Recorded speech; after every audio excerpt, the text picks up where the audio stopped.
Thank you, dear viewers. First of all, I am going to discuss part the past indefinite tense, part 3. In this part, I am going to tell you about the usages of past indefinite tense. Usages.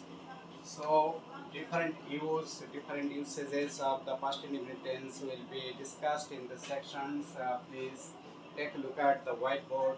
Dear viewers, you see we can use this tense with some specific pastimes, with some definite or indefinite pastimes. That pastimes may be implied or sometimes direct pastimes. So we can uh, use the past indefinite tense first of all with the vivid past time. So suppose yesterday I yesterday I went yesterday I went to Dhaka. Yesterday I went to Dhaka. Dear viewers, you see, uh, with this word yesterday, I can't use any other tense. If I use I have gone to Dhaka, that will be wrong.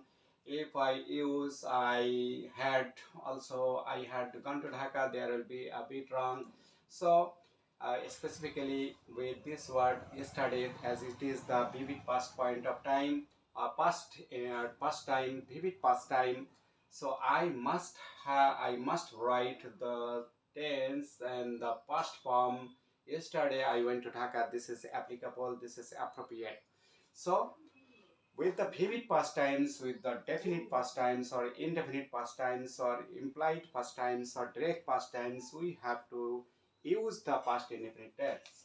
So what are the subject? What are the rules of using past indefinite tense in your sentences? Suppose in in 2000 mm, in 2000 there was many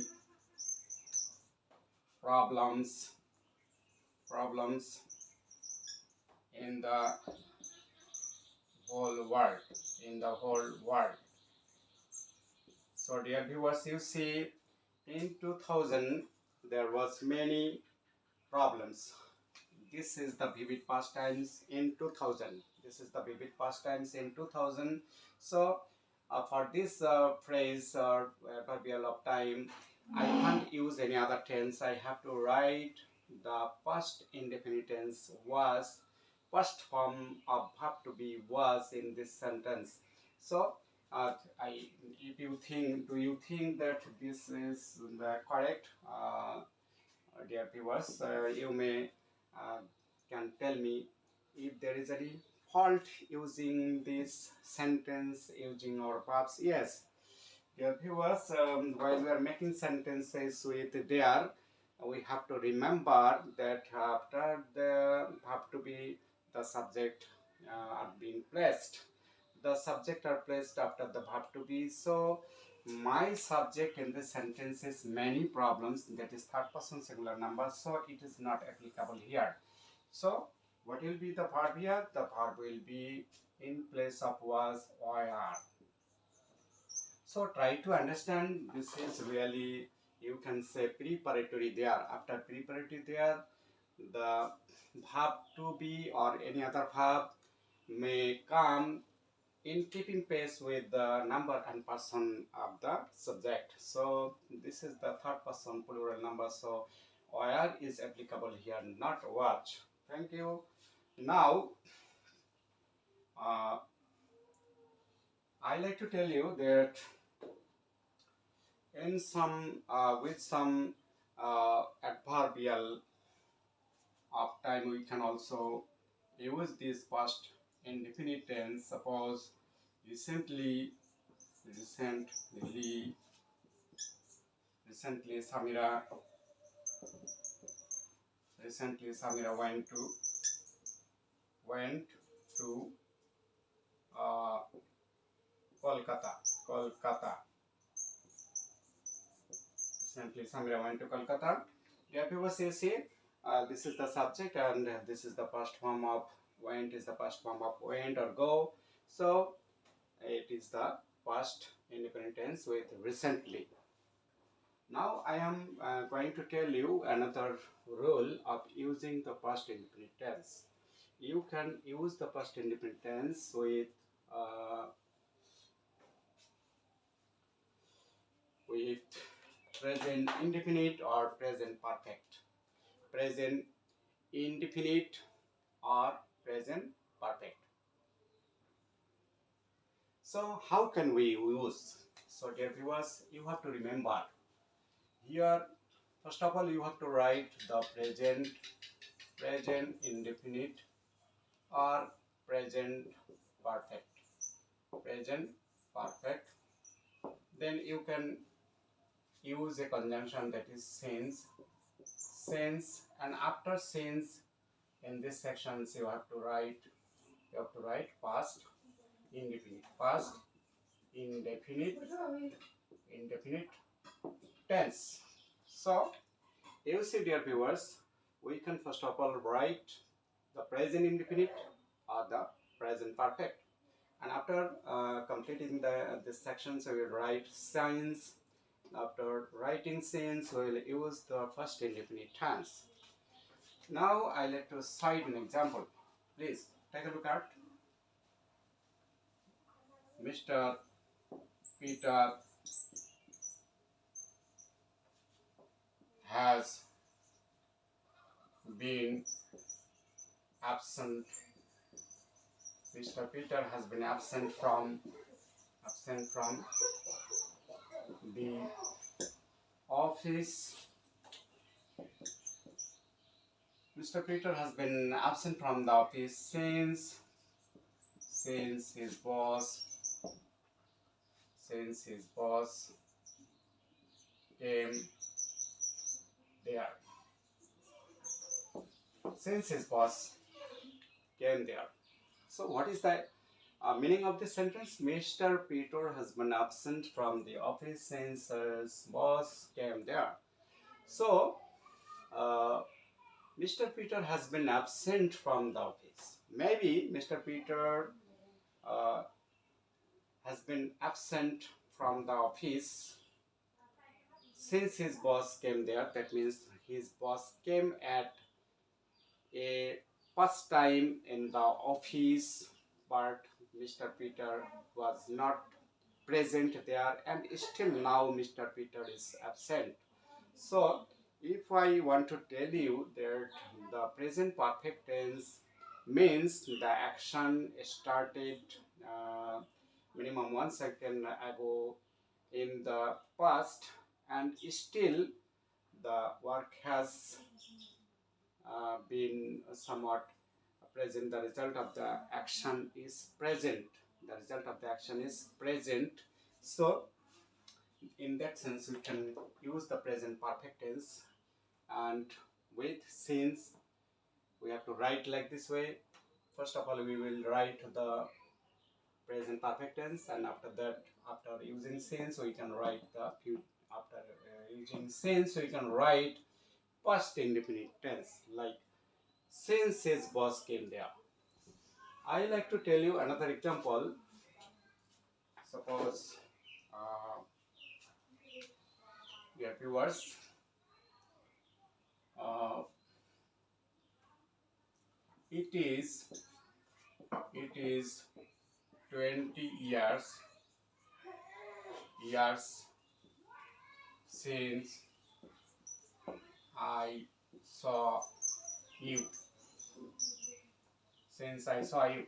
This means that 20 years have passed. 20 years has already gone, or 20 years have already passed, or 20 years have already been gone away or passed. So 20 years has been passed, and after that long time I saw you. So it is 20 years since I saw you. In this, or you can write 20 years. 20 years have passed. 20 20 years have passed since I saw you. 20 years have passed since I saw you. So this is the very applicable in our English sentences using since. So before since we can write present indefinite or present perfect, and after that we can write the past indefinite. Thank you. Now I like to tell you that this past indefinite tense can be used with the past perfect tense. Can be used with the past perfect tense, dear viewers. In that case, the past indefinite tense will be the post tense. Suppose uh, when when uh, he when he when he had met me when he had met me, I gave gave him the offer. I gave him the offer. I gave him the offer.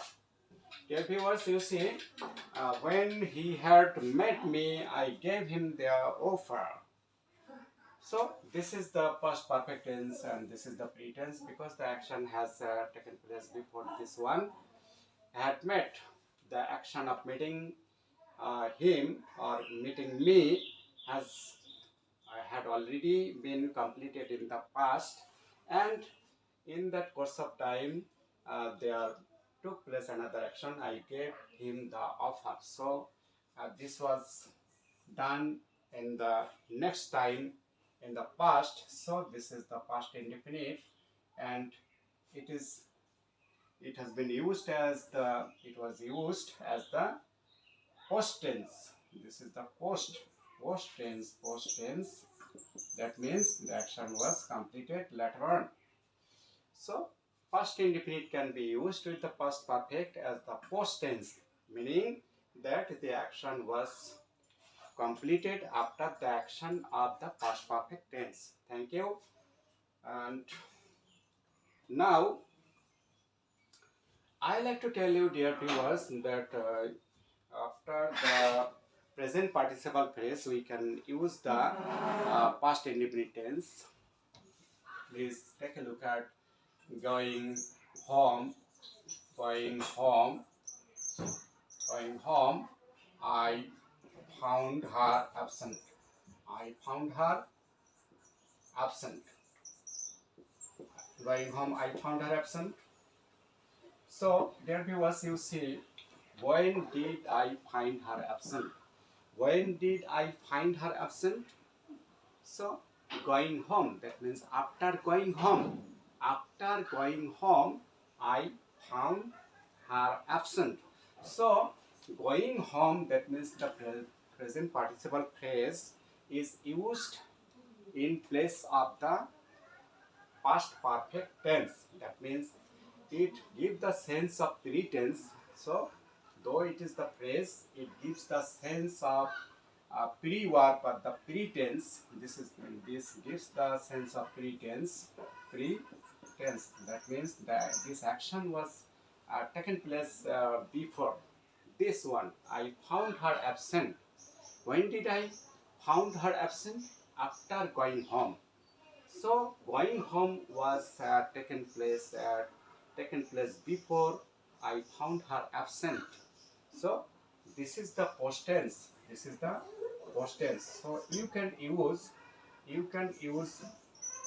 past indefinite tense as post tense. You can use past indefinite tense as post tense with the present participle phrase or with the past perfect tense. Uh, in that case, the past perfect tense and the past indefinite tense will be added together with some conjunction like when, after, before, etc. So, dear viewers, thank you. Today I am going to make an end of this lectures of past indefinite tense and its uses in different ways. So I think you have a general idea, you have a good idea about this tense, and if there is any problem, please let me know. And in course of time, I will offer you some best videos on English language and how we can develop our learning English and writing English and speaking English in the time. You must know that there must be a good thing, that is positive mentality. If you have positive mentality, you will be able to learn English. I think there will be no problem, no handicap will keep you away from your target, from your purpose. So keep sustain earning your knowledge of English language, because this language is the language of updated information technology and science. So we have to have the broad idea about this language, and it will help us a, in many ways in our future life, in our career, etc. So thank you, wish you best of luck, and till then I wish you your good health and hoping cooperation from you by your giving like, comments and share in favor of me. Thank you everybody today.